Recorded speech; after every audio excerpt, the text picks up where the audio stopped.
In today's show, Tyler Rucker of No Ceilings joins the program, and we talk all things Portland Trail Blazers and the 11th pick in the NBA draft. Welcome to Locked On Blazers. Let's get into it.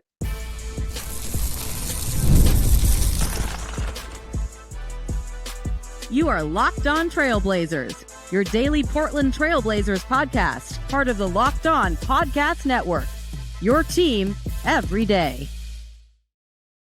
What up, world? It's your past first point guard and Trailblazers reporter, Mike Richmond. You are listening to another episode of Locked On Blazers, part of the Locked On Podcast Network, available wherever you get podcasts and also on YouTube. Thanks for making this show your first listen, coming at you each and every weekday, Monday through Friday. So make it a part of your daily routine. Make it your first listen. Tell your friends to do the same. It's Locked On Blazers, your team every day. In today's program, returning because it is that season yet again, Tyler Rucker of No Ceilings. In Tyler's world, the draft is a year-round experience. But for the casuals here, like myself, like your beloved host, it's June and it's draft season. Tyler, how you doing? Welcome back. I'm doing great. Thanks for having me back, Mike. I'm excited to talk hoops with you again, talk some draft. Yeah, exactly. It's that time of year for me, so I'm glad we could leverage your expertise. You are a Carter Bryant believer. The Blazers have the 11th pick in the NBA draft, and you think that Carter Bryant is not only going to be perhaps one of the guys from this draft class, but also you really like the fit in Portland. Sell me on the Bryant experience with the Trailblazers.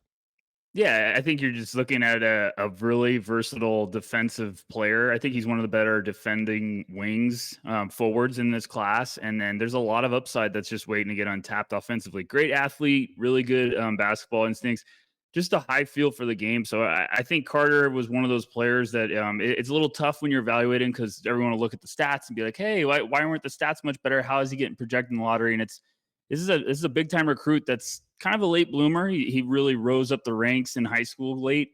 And I think Arizona, he kind of figured out how to make an impact without, being I need a lot of touches offensively type of player. Took big strides with his outside shooting. So you get this type of athleticism alongside, Shaedon Sharp and defensively Tamani Kamara.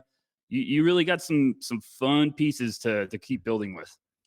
Yeah, he does seem to fit the Trailblazers ethos. I think he measured 6'6.5" barefoot at the combine. Like, he's big. He's legitimately big.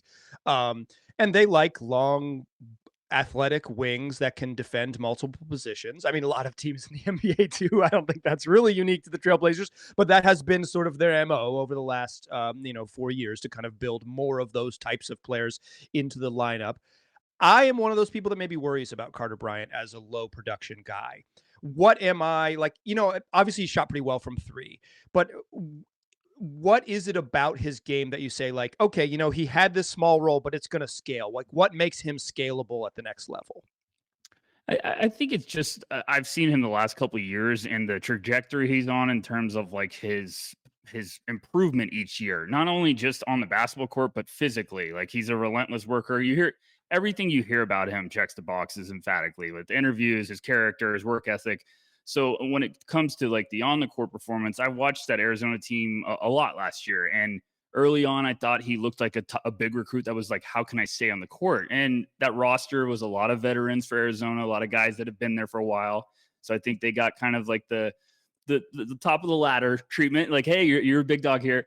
But Carter figured out a way of like, hey, I'm going to stay on the court with my defense. So he bought in that way. Then the outside shot really started to come along. And then you started to see, him showcasing some playmaking in the pick and roll, him making some really good plays like as a cutter. I think the in-between game is all kind of developing fast, but it's just now like the on ball, the handles need a little bit of, polishing, some work. A lot of young guys do when they're jumping to the NBA. So if he unlocks that, I think this is one of the top talents in this class. It's just that needs some work, but he also was a guy that they didn't ask him to handle the ball a lot. They had a lot of point guards on that team, and they asked him to figure out a way to make winning plays off the ball. And he did that. So I think there's a lot of upside and a lot of potential for him to be a athletic two-way forward with length, which, like you said, every team's looking for those, no matter how many you have. Exactly. Right. Like he wouldn't, on the current Blazers roster, like he wouldn't slot into a starting role. He'd be behind Tamani Kamara. He'd be behind Denny Avdia. He'd be behind Jeremy Grant, probably the way Right. the roster works right now. So you're not saying like, oh, here's his 22 minutes a night guaranteed. You're kind of figuring it out, but that's part of the Blazers challenge. They got a little bit of redundancy and they'll have to sort that out. You mentioned Bryant as like a 3-and-D guy in college. Does he graduate from that in the pros? Is there a world where he is much more than that? Or is his like archetype just like a really sharp version of that? Like, is there on-ball creation stuff? Is there playmaking? Are there things that sort of unlock and have you be a more layered player? Or are we talking about like an elite 3-and-D guy, which, I don't know, OG Anunoby made $85 million doing that. So it could really work out for you. Well, a lot of people, it's funny you say that. A lot of people compare him to OG as kind of like a pro comp. And I think there's just a good foundation of it to start as a 3-and-D guy that really could be his strength. And with a lot of these young players, you're always looking for rookies. Like, how can we install confidence in them? And I think Carter will be like, I can lean on my defense like I did at Arizona this year to kind of build that.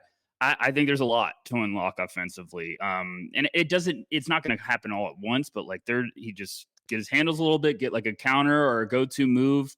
And he's shown some stuff where you're like, that's an NBA move right there. Like, whoa, you have that. So I think there's a little bit of, we weren't shown the full offensive package last year at Arizona. And that's a big story sometimes with prospects. Is like, hey, 1 year doesn't tell a story. I think Carter's got a lot of stuff that people are probably gonna be like, whoa, everyone's saying right now, why didn't they play him more last year? And it's like, scouts were wondering the same thing. So I think there's a lot of potential for him to be way more than just a 3-and-D guy. And I think it could happen quicker than people expect.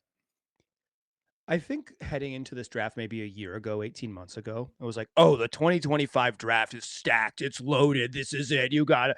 And now as we get a little bit closer, I think this happens typically with drafts, is that people dial in a little bit and they get a little lower on the draft. Has that happened with you? Do you feel like you're lower on it than you were, say, during your prep and heading in like the 2023 offseason and looking ahead? It's one of those where it's still a really fun class, like in that first round, but the early entry, like withdrawals and everything with like the NIL and now kind of took a hammer to the depth of this class. I think we were at a point this year where it was like, oh, man, the top 40 picks are going to be really fun and really crazy. There's a lot of good talent. Now we're like, we might be getting like 26-ish and you're kind of trying to take another jump down to find someone. So yeah, it's still a lot of really good firepower near the top of this class. I think it's just the depth always now is going to come into question of like, oh, the NIL now has kind of thrown a curveball in all of this. But feel like that also just doubles down to like, okay, maybe next year the depth's going to be even stronger. So still a really fun class. There's still talent all over the place.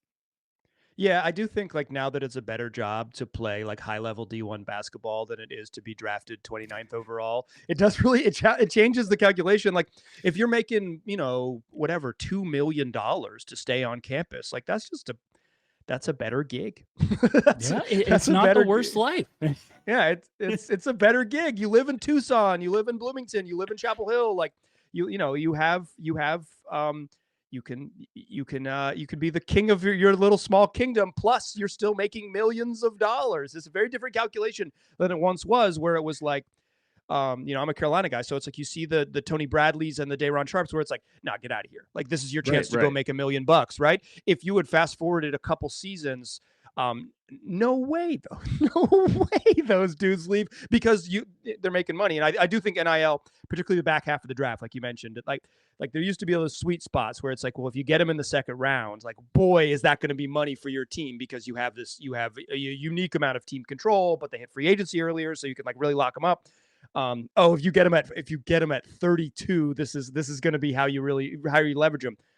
32, I'm going back to college. Right. 30, if my projection is the fringe, like I think that has changed things a little bit. Is the top of the draft still, in your eyes, still pretty darn strong though? Like if say the first, you mentioned 26, like are we talking the first? Where does the tiers for you sort of drop with this group? Yeah, I think you get to. I mean, tiers are always tough for me because I'm like, well, it depends on where they land if I'm putting them in a tier. But I think the consensus is you kind of get to that 5-6 range and you can say like, okay, a little bit of a drop. And then You know what? It's just, I think after that, there's a little bit more of like the unproven, but really high upside guys that we might be like, well, what? Like Carter Bryant was going here to the Blazers. He could have gone way earlier in a redraft. So I think when you get out of that top 10, there's just it's a positional like depth with this draft. There's a lot of guards in this draft that have a lot of talent. So that's why the Blazers are one of the more intriguing teams to me in this lottery, especially is because they're kind of in a gold mine position of like, if the guards all fall down the board, if they don't want a guard, they could say, hey, who wants a guard? Come on up, like pay us to get your guard of the future.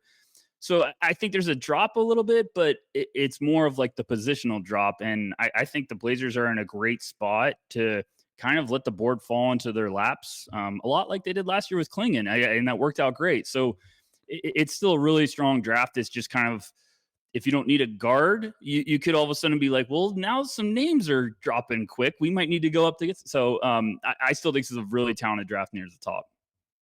I want to ask you about some other guys and the Blazers position at 11. We will do that in the second segment. Join us there. First, I want to tell you that today's show is brought to you by Game Time. Look, if you want to go to an NBA playoff game, the clock is ticking, but Game Time can still get you last-minute tickets if you are feeling the clock and want to get in on your last chance to see postseason action in the NBA. But still, Game Time is just fantastic for buying last-minute tickets to any sporting event you could want to see. So whether that's baseball games all summer long, or if you're here in Portland and you want to go see Timbers games or Thorns games, you can get killer last-minute deals. You can get panoramic seat views before you buy anything, and no surprise fees. Game Time is a total game changer. It's super easy to use because you search for what you want to see. It pulls up the venue on your phone in a super clean and easy to use app. And then you see the prices. What you see is what you get, all in pricing. So as you're scrolling around the stadium or around the arena, around the venue, whatever it might be, you're going to see exactly what you're going to pay at checkout. Plus, before you buy anything, like I said, they've got panoramic views. You can click and say, what's the view from this seat? I've never sat on this side of the stadium, or I've never even been to this place before. What's the view going to look like? You can see it all right there, the exact seat view before you buy anything. So take the guesswork out of buying tickets with Game Time. Download the Game Time app, create an account, use the code LOCKDOWNNBA for $20 off your first purchase. Terms apply. Again, create an account, use the redemption code LOCKEDONNBA. That's Locked On NBA for $20 off. Download the Game Time app today. Last minute tickets, lowest price, guaranteed. All right, still chatting here with Tyler Rucker of No Ceilings. Okay, so we talked Carter Bryant at length in the first segment. I want to ask you about some other names. I think another name that is linked to the Blazers and people are getting excited about is Egor Demin. I like him because he's so big and so skilled. To me, there are so many things he would have to improve on to be like a really high-level NBA player. But where do you sit with Demin right now in terms of just like as a prospect, not necessarily with the Blazers? He's really talented. He's originally from Russia, made a lot of noise over there playing overseas, and then, jumping to BYU. Everyone was very excited this year. He's incredibly gifted as a playmaker. It's, we say like, oh, he's got special abilities, playmaking a lot with some of these, floor general type prospects, but like it's another level with Egor. So great feel, great anticipation. And he's gigantic. I was kind of puzzled by him, like a lot of people out there. And I went to scout him in person this year, and I was like, oh my gosh, he's gigantic the moment I saw him. So every bit of 6'9" and high feel. And I know teams have always loved him because they're like, you can't teach feel and you can't teach those measurables. Got to get stronger. And he's just got to create a little bit of a go-to move off the bounce. BYU ran him a lot and on-ball screens.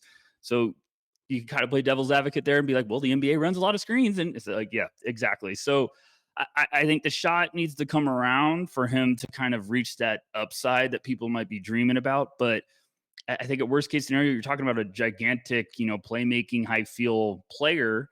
But if you can get the shot consistently around, you kind of unlock a lot of versatility with him offensively. So it's one of those prospects that I think is drawing a little bit of a buzz because people were lower earlier and he's having an unbelievable pre-draft process. So now everyone's like, wait, what's going on here? And I've heard the shot has looked fantastic in workouts. So it's a fun one. It's a little bit of a curveball right now.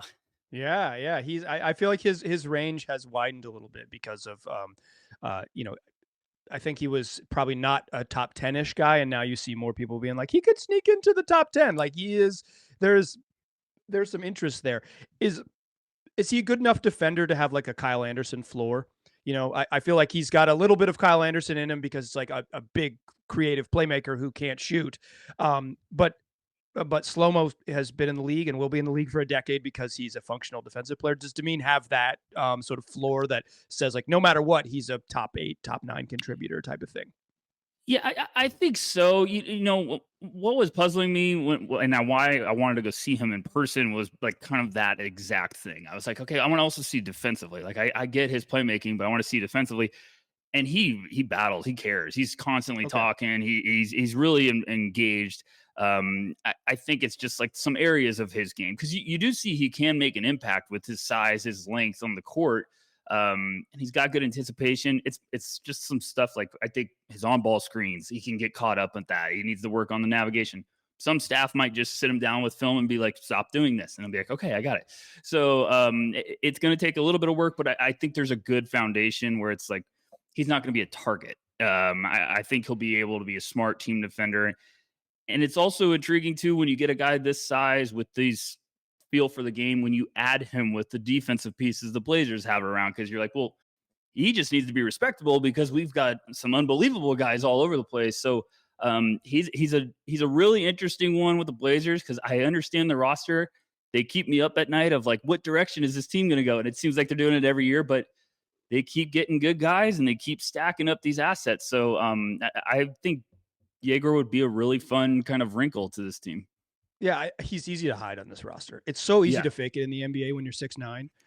When you're 6'2" and you can't guard, they find you and they say like, "Come here, like come be a problem." And they bring you up into the dance, and it's really really tough. And they get you on switches. And even if you're strong, these guys shoot over the top of you, and it doesn't matter if you're 6'9". Like even if you're slow, if you are competitive and they get you in a switch and you're willing to be physical, it's just so much easier to fake it. It's so much easier to be a bad defender at that size. Obviously there's like dudes who can't defend at that size, but I feel like you're getting into a range with how big Demin is that it's like, yeah, even if he's the weakest link, I would so much rather have the weak link be that big and have the skill that he does. I'm a little worried about the shooting because if he can't score, the passing matters a lot less in the pros. But if he can shoot a little bit, he's fun. I mean, early in the year when he was playing lesser competition, he was an absolute. I mean, this is highlight scouting, but he was a monster in the highlight reels. Like he was so fun. So obviously. We'll see. There's like some levels he has to get to. I want to ask you about a big riser. Cedric Coward is rising on everyone's draft board. Where is he on yours? Has he launched up to the top of your own personal draft board? Because I feel like he may be the biggest riser of draft season because of his measurables and also a little bit of mystery there. Yeah, the mystery man's always a very, very a popular ticket when you have a good pre-draft process. No, Cedric was one of those players I thought, this year he could have been, I was like, he's going to be a first round pick if he can play the whole year. Then he gets hurt. He only played 6 games. He had a shoulder injury, but it's a really impressive kind of, when you're looking at it on paper, everything looks great. He's a 3-and-D with a really good looking shot. He's got good intangibles. The interviews have been good, smart player. So it's not a shocker to see why, like, oh, he had a good pre-draft process and now teams are buzzing. I still think he's probably in that late teens, maybe, but it's one of those names too. You're asking around to teams and you kind of just get a wide range. And there's a lot of those guys right now where teams are like, I either am in love or I've got him way lower. And you're like, all right, who's who? Who are you trying to figure out? So yeah. I think Cedric is it's still a mystery man. Like we're asking around and we're like, well, he could go lottery. He could also be on the board in the late teens and maybe some teams trading up.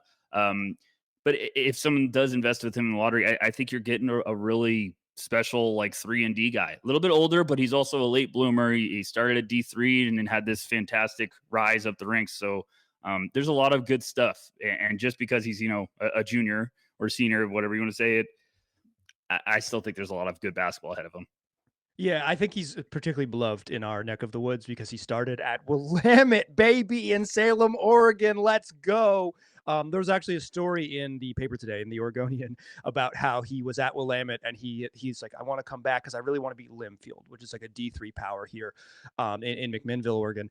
And his coach was like, he's too good to come back to school here. It's kind of like, there's no way he's going to get this opportunity. Like, this is a very noble pursuit, but like, you need to go to a higher level of competition. And he ended up at Eastern Washington was really good. And so like, yeah, I think he's obviously I think there is some the sort of regional connection with fans here.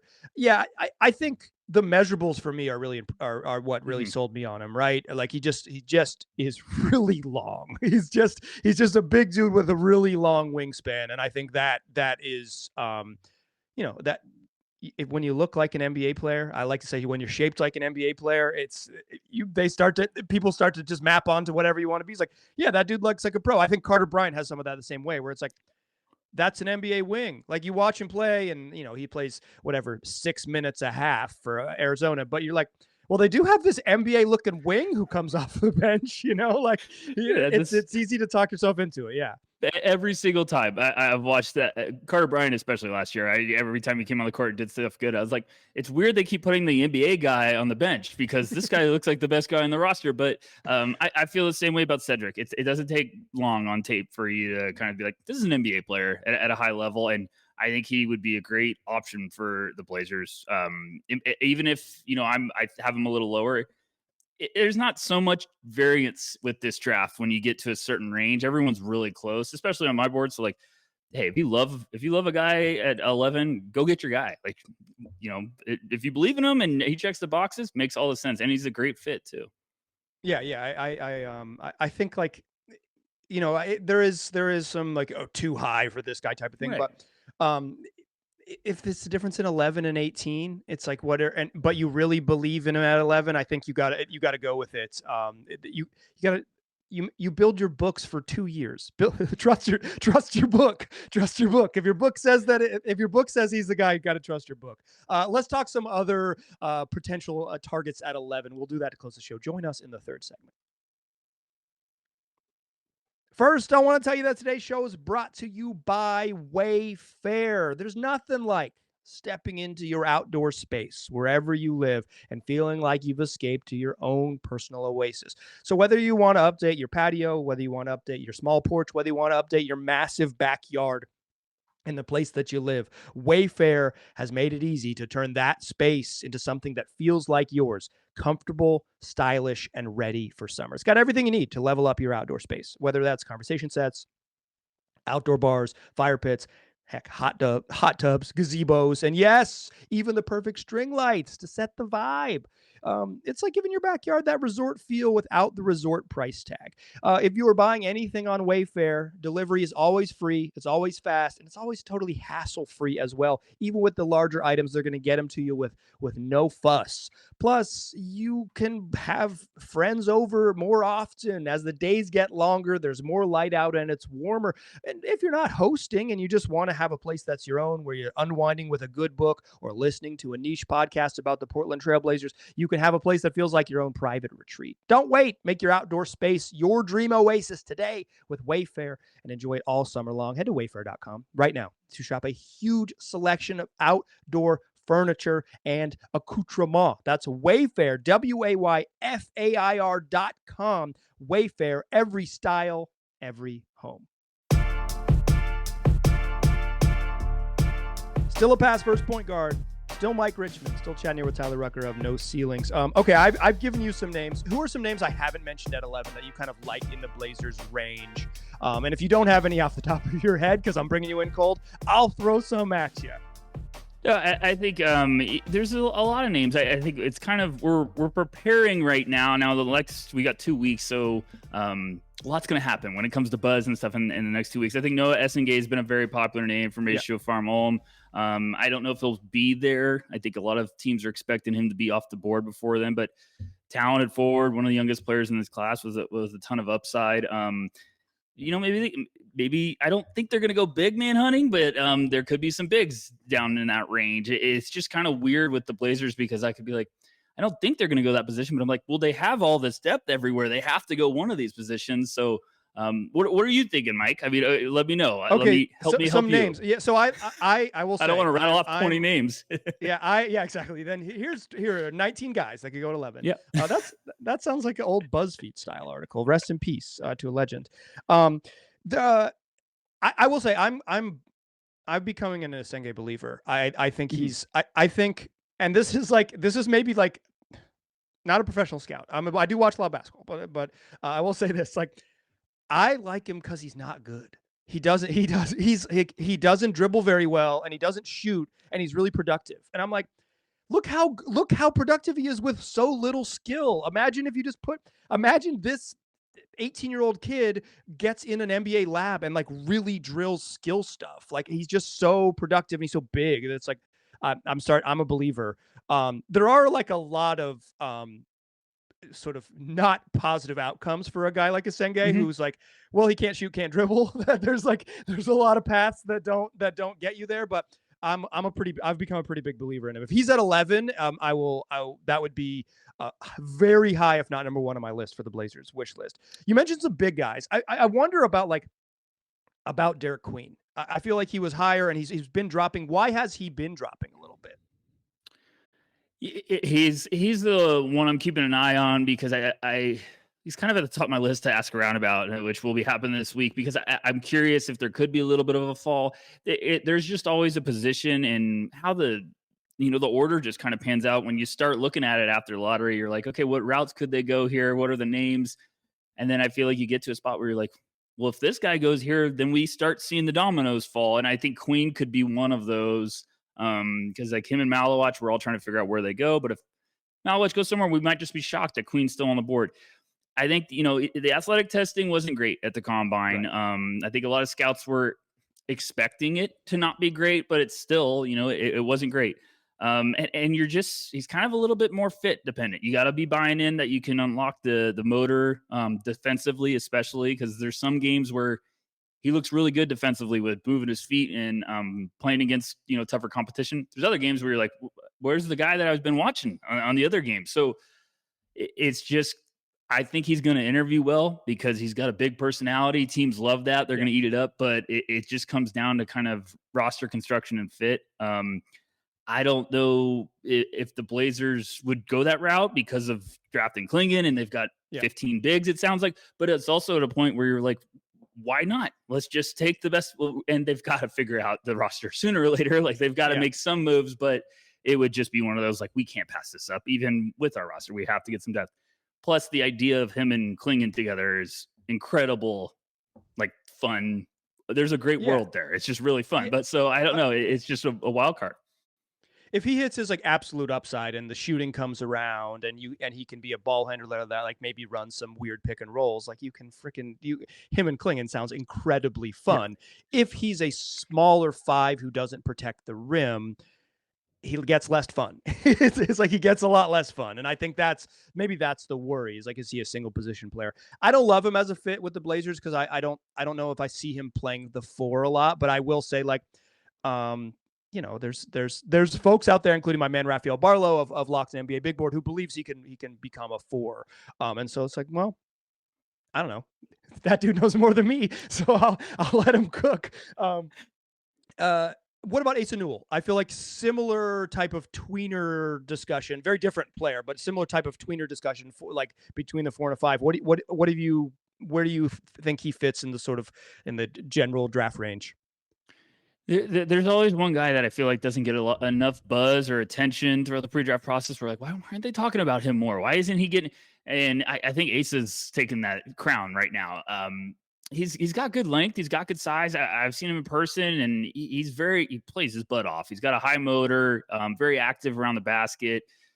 Little thin frame, but he makes up for it because he's just relentless. He's got good touch with both hands around the basket, and he keeps the ball up as a big man when he gets an offensive rebound, which it drives me crazy when they bring it low. And it's just Asa knows how to do the little boring stuff. Like, if you're looking for a highlight tape guy, you're probably not going to love Asa. If you're looking for a guy that just you're watching the games and you're like, gosh, he's just always bringing it every night, I think that's going to be him. So I sort of think he's the wild card for the Blazers because it makes a lot of sense.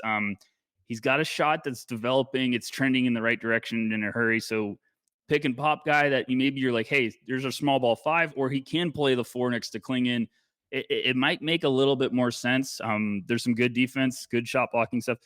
Just one of those guys that I think everyone's like, well, okay, he's solid, but what's the more sexier upside pick? And it's like, well, this guy's good. Like, he's good. So I think he's the one name to keep an eye on. And then I think teams are higher on him than the public might be. And he got a green room invite yesterday. So that kind of tells us like, okay, there's something here.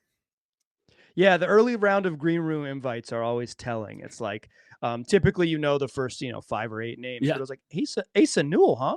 The last one was like, okay, here we go. I read that. Asa Newell, huh? Congratulations, my man. That's great news. Because I believe it works like they poll the teams. Like they kind of say, like they poll the teams to say, and you kind of vote on who should be there. But obviously some guys fall, right? Like Bol had to wait at the on draft night for 3 hours or whatever to get drafted. So and he was a green room. They asked so many people to come now, but I always feel like the first batch of invites is always telling. So it's like, I'm right there with you. It's like, oh, well, they end up inviting basically the first round, it seems like. But now, like when you're in that first batch, it means like, okay, they feel pretty good about where your range is. Yeah, I think there's a second one that comes out end of this week or something like that. Is that? I believe that's the timing. Yeah, you're listening, dear listener, to Thursday, June 12th show. So I don't know, today, maybe today, maybe Friday. Yeah, maybe Friday. Yeah, exactly. So it'll be. We'll see who the rest of it is, because you end up with 20 guys or whatever it is in the room. So maybe more. So and then some folks who just decide that they want to go because it's fun to be there with your family. Those are my favorite. So I like. Yeah, I do. I love when you're sitting in the stands with your family wearing a suit and they call your name and you're like, told you. Yeah, right. Told you. That's right. 27th pick in the draft. Y'all should have known. Put some respect on my name. That's always fun. Is there anyone we've missed in the draft range that you think, as we wrap up here, that like should certainly be on the Blazers' radar at 11? Any names just to highlight, to say like, hey, this could be a fit type of thing? I think, I really like their guard depth, the Blazers. So it's not a route I would be like, oh, let's go this one. But I think Kasparas Giacochonis is probably a name just to keep in your mind. I really like, I'm a big fan of his. I think he was fantastic. He had a forearm injury and kind of was hampered by that. I think people were like, why is he not shooting good? And I was like, well, his arm's killing him probably. And he can't shoot. Before that, we were talking about him as a top 5 pick. He was just fantastic. And then Illinois just had like the biggest run of injuries where one guy got hurt, and then when he's coming back, the next guy gets hurt right away. They had that for like 4 guys. So kind of a weird year, but good size. You could probably play him as a combo guard, and the intel has just been fantastic about him. I think the Illinois kind of staff raved about how much of a student and professional he was as a player of the game. So I think that's another name I would just kind of keep in your mind. Blazers fans would be like, what, we're going to play 5 guards, but it's just one of those. I think the intangibles and the potential is still really good.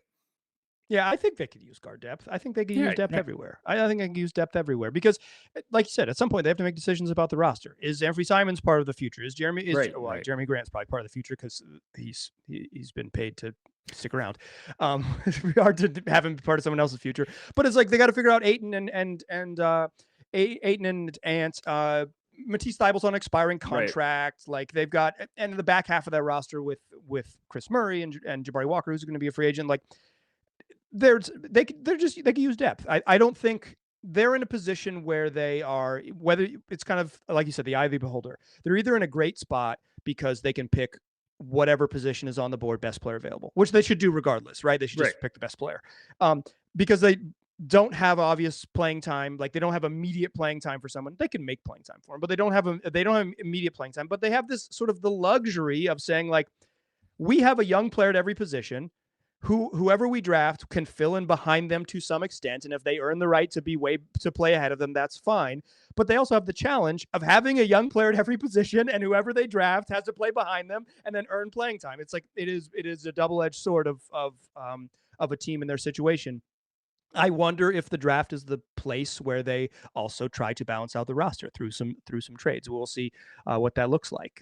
They have a fun couple weeks ahead of them to make some decisions about where this thing is headed. Tyler, where can people get more of your stuff if they are looking for it?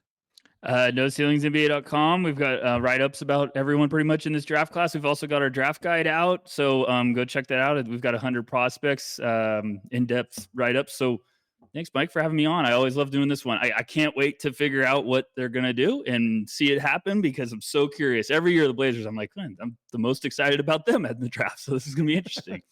Yeah, it's going to be a fun one. We always appreciate the time. No Ceilings is great. I don't know that I usually talk it up bigger, but let me close the show with this. No Ceilings is just an absolutely fantastic draft resource. If you don't pay them any money, you're going to get, if you pay them $0, you're going to get tons of scouting reports, breakdowns, content every single day from a group of writers who know the draft really well and spend a bunch of time being professional about scouting it.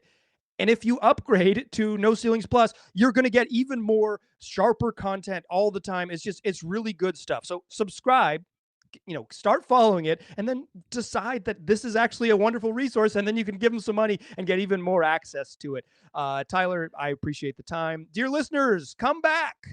We're doing this 5 days a week, wherever you get podcasts, and also on YouTube. Tell your friends about the program. I appreciate you listening. I'll talk to you soon.